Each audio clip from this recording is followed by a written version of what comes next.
Welcome, everybody, back to Veil of Sound. No, it's not our regular interview Sunday. We still have something cool lined up for you for Sunday. Wait for that. But we also got something awesome today. We got Jake Tickner here from a wonderful Australian band called Basil's Kite. If you are on this page already, you will see that we have a single just below this video, Castaway, from their upcoming album, which is out, I think, on the 24th. Is that right? That's right, the 25th. 25th. So the record is called Shooting Tsars, Dark Trail Records, and I can only strongly advise you to listen to it. It's a really great achievement. So, Jack, thanks for being on the show. Thank you so much for having me, Thorsten. As usual, the first question here at Veil of Sound is always, what kind of band shirt are you wearing today? Well, I am wearing a hockey jersey from I think what I believe to be the most southern math rock band in existence, and that's Piranhas from Tasmania. Okay. Yeah. So they did a really cool thing where they mailed out custom jerseys for everyone, all their fans. And my one has a little baby reference on the back. Oh, Boss Baby. You're a fan of the show, or you're just the boss and the baby? It's a reference to the last track on our album about Baby, okay. Which we did it. We did a tour with Piranhas in 2018. Yeah. And yeah, and the one thing that I usually that I'm wearing right now, not usually, but I think that everybody knows this little lady. Oh, of course. If you're not, then you're on the wrong show. So Jack, I know that you are located in Australia, but where exactly in Australia? I'm located in beautiful Wollongong, which is, for overseas listeners, about an hour and a half drive south of Sydney. Okay. Yeah, it's a small city. There's a lovely, thriving music scene. And it's actually the hometown of another mathcore band called Totally Unicorn. Okay. Heard of them? Yeah. So but I hope that these are not the only two mathcore bands in Wollongong. I think they might be, unfortunately. Okay. But otherwise, how do I have to imagine the scene out there in Wollongong? I mean, like, I know it's East Coast Australia, as you now described it, but how is the scene? It's sort of, I guess there's a lot of punk music, but that's also just kind of who I hang out with, like who we find friendship with. So I'd say that that there's a lot of people doing lots of different things.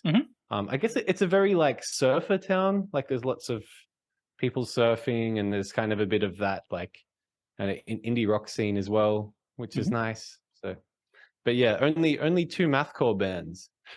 Should be more. Should be more. So tell us, what are you doing in Basil's Kite? So currently I am guitarist and singer. Okay. I've taken on vocal duties since our bass player has left, and now we have a different bassist. So I do all of his parts as well. And yeah. So do you do the clean parts and the screams, or only one of them? I do. Okay. I do. Yeah. Impressive. Yes. So, question: how high is the kite gonna fly with this record? Hopefully very high. We've been so astonished. I think I've seen our listenership on Spotify go from 20 monthly listeners in December to 500 and something now, which is great for us. Like it's we're celebrating all these things, and Christian from Dark Trail has been working tirelessly to share the album around, and I think we're all super stoked to get it out, and then even more excited to just continue writing and growing and sharing more albums. To reassure everybody that's listening, yes, Christian has been busting his ass off. I think that Basil's Kite has been getting. I mean, like Christian always does a lot for his bands, but with Of Basil's course. Kite, he's been Yeah. extra promotional in a very Yeah. positive way. So shout out to Christian and Dark Trail Records. Absolutely. Apart from the fun fact of your band's name being not giving away anything where it comes from, at least not for a European listener, can you tell us a little bit where it came from or what it means? Is it like an insider or? Well, we're actually quite an old band, I guess. Like we've existed since 2011, in varying different forms. I think I'm the last original member, but the way we started out, like the nucleus of Basil's Kite initially was to be kind of like a Midwest emo band, which obviously took a turn somewhere. So that's the reason why our band is named Basil's Kite, because it's named after a beautiful song by the band Captain Jazz. I should have remembered. Yeah, I should have remembered. It was between that song and some other song, but we decided Basil's Kite, and here we are now as a kind of metal band, I guess. Yeah, definitely metalcore, mathcore. But there were also already somewhere in what I would like to know about the record. Correct me if I'm wrong, but my first impression when I listened to the record was that it's like a struggle in some way between playfulness and virtuosity. Would you agree with that, or would you say like, I think it's rather somewhere else? I think you've just nailed our entire band. I think it is a massive struggle between those two things. I think about half the tracks are kind of like a bit playful and fun, and then the other half are like pretty heavy and like lyrically like a bit sad or existential. Even live, I feel like when we're playing it feels like a big like a lot of friction between those two things, trying to have fun, but also the desire to play difficult music. Yeah, it's also already indirectly in the record title. I mean, Shooting Tsars, not Stars, Tsars, Tsars. I mean, like on the one hand, it's of course just a play on words, right? It's like a little pun. But when we remember that something like that happened roughly 100 years ago in Russia, like shooting the Tsar and his family, that is somewhere already in that line, right? It's playful. But on the other hand, it's also pretty heavy stuff. And I'm pretty sure you didn't think about that. But why did you call it Shooting Tsars? It was Jacob and I were running through lots of titles for this album, and we sort of landed on something like, I think exactly what you were talking about, something that's like trips you up a little bit and perhaps has a bit of a heavier meaning that you don't first consider. I like it as like a slip of the tongue kind of thing. But you didn't think about the murder of the Romanov family in Russia, right? Just to be clear. I'd love to leave these things just up to interpretation of whatever anyone wants to think. Is there for you an overarching theme on the record?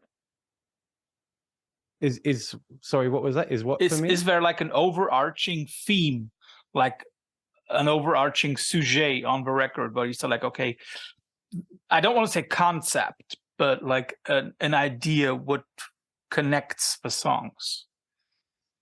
Well, the idea is probably it really catalogs the shift that we had from a kind of Midwest math band to something a lot heavier. So it's us kind of finding our feet in this very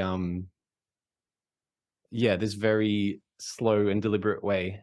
And I think the way the album ends is kind of like very finalic, in that just through like sort of the journey for looking for any sort of meaning in things, you sort of it arrives at this very hopeless destination. But it's also kind of a rebirth in a way. So, Mhm. and it's up to people to sort of think what they want. But I hope they laugh at the funny bits, and I hope they feel something in the heavier parts. When you say like it's also coming along with a little bit like a rebirth of Basil's Kite, does it also have to do with the lineup changes? Yeah, I think so. And just the fact that we're moving at a much more accelerated pace than we ever Mhm. have as a band. I think there was a point where we were all living. I was living in Sydney, the drummer was living in Katoomba, but our bassist was living in Wollongong, and we were all separated by like at least like 2 hours drive between each other. So there was like a lot of isolation during this recording that I think has kind of come through. So now we're all living in the same town. Okay. Our drummer Isaac, he's moved from his house just to play in this band. Oh, wow. And yeah, so now we're moving at a very quick pace, and yeah. You have been speaking about isolation. Is that isolation from each other, or is it also the isolation that came along with the lockdowns and the pandemic? Yeah. So the isolation, that was Isaac and I are actually extremely fortunate to be living in the same house together when the lockdown came in. Mhm. And I'm not too sure what it was like in Germany. That's where you are, right? Yes, I am. Yeah. I'm not too sure what it was like in Germany, but for us it was we had like a lockdown, and then we had a gap, and then we had a lockdown, Yeah, and then a same gap, here. and then Same. another lockdown. Similar Yeah. to you. So yeah. So we were quite fortunate to be living together, Isaac and I. So it was pretty awful. I mean, it was awful, and I think I very much missed playing live, and I missed seeing Mhm. people. But by the end of it, we'd come out and we'd played all this music together, so it was quite a positive thing. So the isolation I was more referring to just was referring to the fact that we were living Yeah. Mhm. very far away from each other.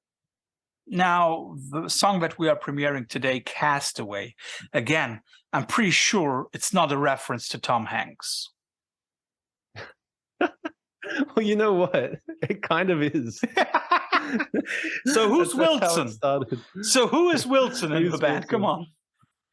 I don't know. I don't know if, well, whoever Wilson is, they might not be in the band anymore. But I do know that we enjoy the playfulness of naming songs after old movies and things like that. I think Yeah. this is another one that started out as a bit funny, and Mm-hmm. then when the lyrics came in, it became like a bit heavier. So Yeah. can you tell us a little bit about what the song is about? Yes. So Jacob wrote this one, and I think it's basically climate anxiety. The song. Mhm. It's got this refrain in it that sort of begins as very angular and atonal. Yeah. And then when it re-emerges, it comes back in this really melodic way.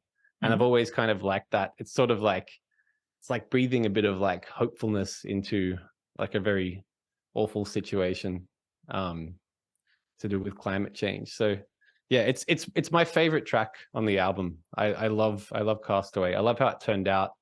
This was one that Jono, the other guitarist, and I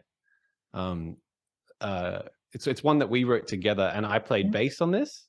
Okay. And then the singer Jacob, sorry, our bassist Jacob, he would just sing. So there was a bit of guitar swapping going on live when we were playing this.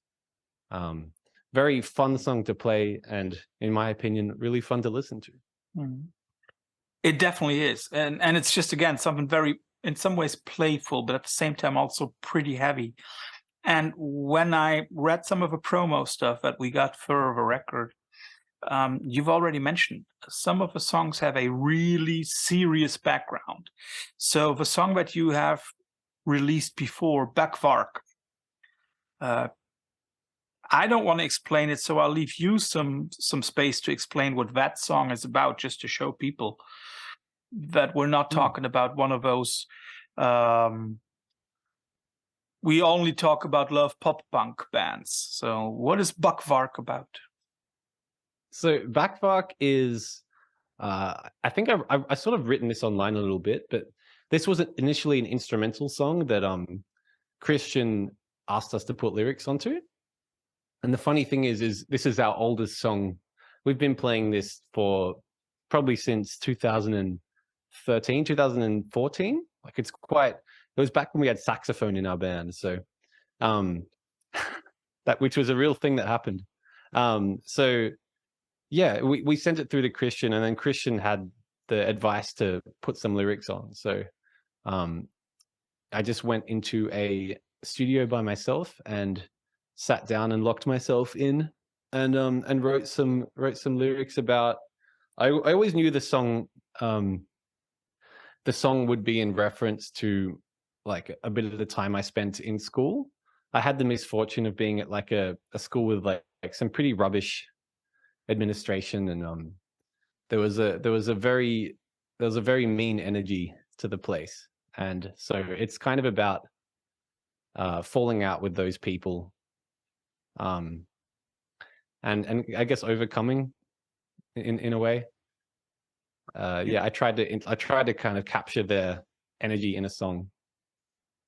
So have you by now come clean with those experiences from back in the day? Yeah, I mean, the thing is, I never hid it.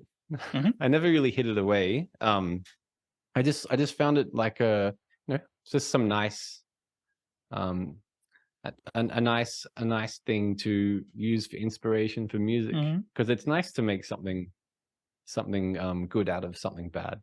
That's true. That's true. Just one last question on Bak Vark. Would you agree or disagree that some schools, maybe the one that you went to as well, that some schools are simply breeding grounds for functioning drones? Yes. Yes, undoubtedly. Yeah. I think a breeding ground for functional drones is that's probably the best case scenario in lots of examples. I think it can sometimes do a lot worse for people. Yeah, I'm sort of I kind of wonder if other people felt the same way about it as I did, but I also can't really be bothered to connect with too many other people from that time. So yeah, I know what you mean. Me as a student had similar experiences in some of my classes, but I hope that all of my students who might be listening right now, if you have the same experience, come to me and talk. You know where to find me in school. But to show everybody that when Jake talks about some kind of playfulness and fun stuff, I have to ask the following. Who of you is the comic fan? Because I'm very sure that the line, "I always wanted to be a submariner," is not coincidentally a reference to DC, to Marvel. Well, I think that's it's funny because Jacob wrote that line. He is into comics, but that's actually a very specific reference to our it was one of our prime ministers back in like the 80s or maybe the 70s. My timeline might be off. And he famously, his name was Harold Holt. He famously disappeared into the ocean one day, and nobody has seen him since. So imagine that, like your country's leader, this guy goes for a swim and then just disappears. So that's what Jacob's referencing in that. Talking about wanting to be a submariner, didn't have the stamina, and then he says, "Come and fight me, Harold Holt." So yeah, sorry, I did not understand that, because then the lyrics change from clean singing to something else. But interesting, Yeah. very interesting. I will. No, and you know, I wouldn't expect you to, as a German, to understand the history of Australian politics 40 years ago. So, Although being a yeah. history teacher, I might. Oh, right. Yeah. I didn't know that. Yeah. Try to hide it. Cool. It's interesting. So again, something which seems like a pop cultural reference with a very serious background. I like that. I like that a lot. And a similar thing happened when I looked at the cover artwork for Shooting Tsars, because Yes, I have it right here. oh, so please, yeah. Did you do that? No. No, this was done by a local artist, James Andrews, who plays in a band called Hoon. And what is the name of a band? Hoon, like Hoon. Okay. Yeah, we ended up having to change this bit here because we didn't get permission to use this character. But this is the original artwork. Cool. So when I saw that, I had a feeling as if I'm looking at a Dali version of Mars Volta's octahedron. Don't ask me why, because of the color scheme, I later found out. But, you know, again, the artwork is very playful. But when you look more at it, you see that there is a lot more going on. Did you pick that artwork for the record, or was it a commissioned piece for the cover? It was commissioned. So we gave Jamesy the original version of the album, and then he made that. We gave him a little bit of direction. We knew we wanted it to be a collage of sorts, and there's a few nice little references to the album in the artwork itself. We're all really stoked on how it turned out. It's very awesome. cool. It's really awesome. So when you say you gave him some guidelines, did you tell him what the record was about, or did you also tell him something about like lyrical content wise? We just sort of just told him like what the record was about and the general atmosphere of it. I think we had like some key words there. It's great to work with people like Jamesy because he's been around us since we've existed. You know, he's been with us since 2012 or no 2011. So yeah, it's you don't really have to do much to try and convey your band because he kind of already knows the band. Good thing, of course. Last question becomes before we come to our infamous quickfire round here on Veil of Sound.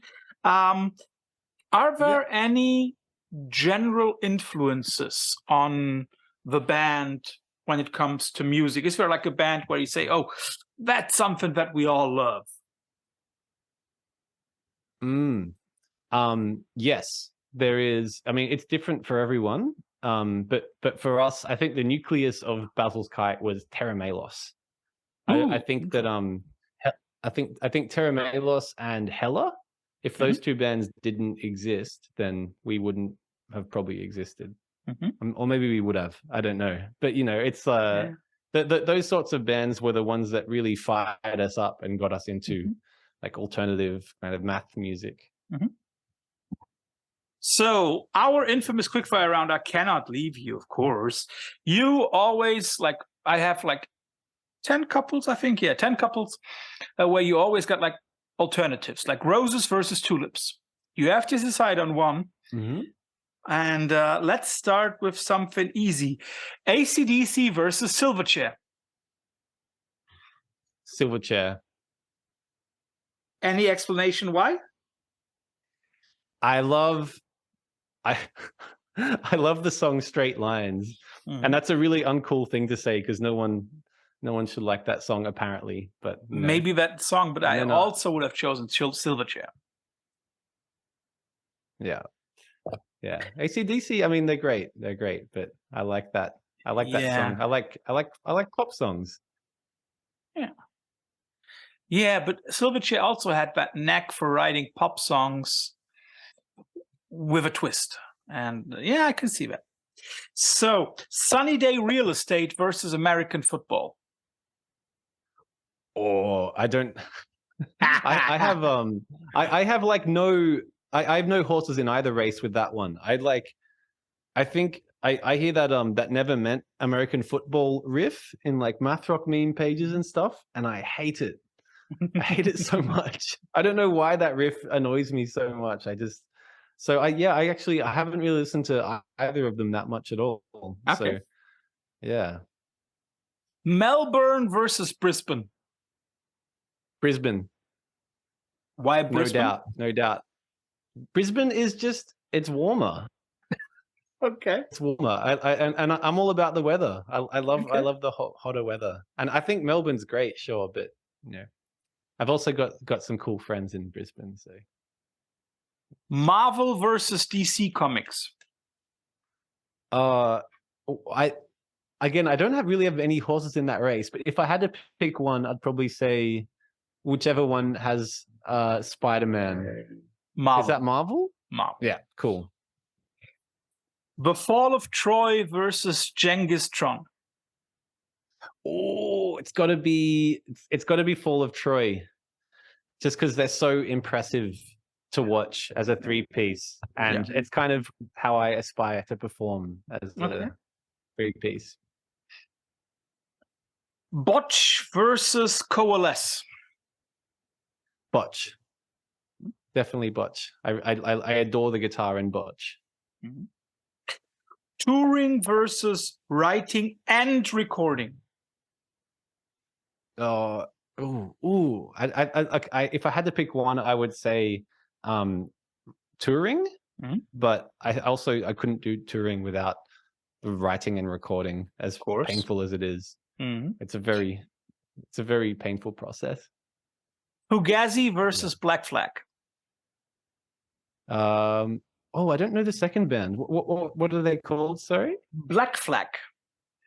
Oh, Black Flag. Yeah, of course. I'd say Fugazi. Mm-hmm. I think sometimes Henry Rollins annoys me a little bit, so it's got to be Fugazi. Catholicism versus Satanism. I got to pick the edgy answer here and say Satanism, because if I didn't, I feel like it would be a wasted opportunity. Sometimes I wonder whether it isn't edgier in our alternative realm to say Catholicism. That's true. Well, in that case, Catholicism. And the last one, At the Drive-In versus the Mars Volta. At the Drive-In. Yeah. Any explanation why? It's just a bit more. I think it's like more distilled, and I like it. It's a bit more punchy. Yeah. So do you like the Mars Volta? Because if you say like it's more distilled, then the Mars Volta is the total opposite, right? Yeah, they're okay. It's one of those bands that people always said I really like, and then I listen to it and I'm like, yeah, it's pretty good, but nothing has really clawed me in about it yet. It's just I'm glad they exist, and I'm glad that I'm always just happy when people enjoy prog rock. And I can't stress that enough. I'm just happy when people enjoy it. That is true, although I guess Omar would not be happy if you called his band prog rock. I think he would rather say, we're krautrock. Really? Yeah, because I know that he is so much into German krautrock. I mean, like once he said that one of his greatest achievements in life has been to record with some of the people in Cannes. So, but if you like krautrock, then of course the German has to ask, Cannes or let's say Kraftwerk? Cannes. It's got to be Cannes. Good answer. Yeah, I love it. Yeah, I love the ethos. I love the improvisation. It's got to be Cannes. Yeah, beautiful music. Definitely. So, Jack, thanks for taking your time. And now, everybody, you've listened to the interview. Listen to the single. And good luck. And we hope that the Spotify listeners jump from 500 to 5,000 as soon as possible, definitely it would be deserved. So, Jack, thanks for being on the Yes. show. Your chance for final last words. If you enjoy the interview, why don't you listen to the album and you get into the album, and you know what, share it, post about it, maybe give a comment. Love to hear it, love to talk. Find me on Facebook, let's chat. You know, just let's do it. I think the best thing about this sort of music is the community, so please feel free to engage at any given moment. So, Jack, thanks for being on the show. Thank you. Thanks so much, Thorsten.